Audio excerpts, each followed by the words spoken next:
Media మిత్రులు రాసుకోవాలి.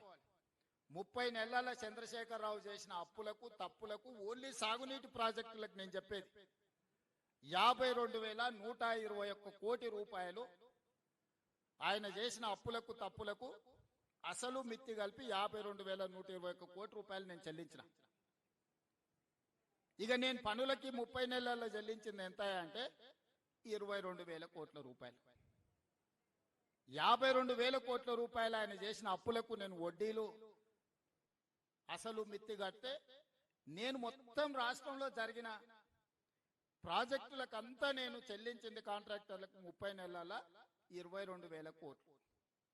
22,000 కోట్లు రాష్ట్రం మొత్తం చెల్లిస్తే ఒక్క పాలమూరు జిల్లాలోనే 8,000 కోట్ల రూపాయలు దాదాపుగా. అంటే పాలమూరు జిల్లాకు నేను అధికంగా నిధులు ఇచ్చినట్ట, పాలమూరు జిల్లాకు అన్యాయం చేసినట్ట.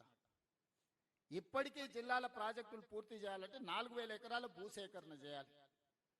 భూసేకరణ చేయకుండా కాంట్రాక్టర్లకు ఎన్ని పైసలు ఇచ్చినా కాలువ 5 కిలోమీటర్లు తొలవాలంటే 1 కిలోమీటరు భూసేకరణ చేసి మళ్ళీ 1/2 కిలోమీటర్ వదిలి మళ్ళీ 1/2 కిలోమీటర్ భూసేకరణ చేసి మళ్ళీ 1/2 కిలోమీటర్ వదిలితే నీళ్లు వారుతాయా? రిజర్వాయర్లలో ఆడాడ కొంత భూమి ఉంటే కోర్టులో వచ్చి స్టే తెచ్చుకుంటే రిజర్వాయర్లలో నీళ్లు నింపగలమా? ఈరోజు కాలువలకు మెయిన్ లైన్ కెనాల్స్ కి నువ్వు భూసేకరణ చేయలేదు. రిజర్వాయర్ల సమస్యలు అట్లనే ఉన్నాయి. ఉదండాపూర్లో R&R సమస్య ఉంటే నిన్నమన్న మీకు తెలుసు కదా, R&R సమస్యను ఈరోజు ఆ సమస్యను పరిష్కరించుకునే ప్రయత్నం చేస్తున్నాం.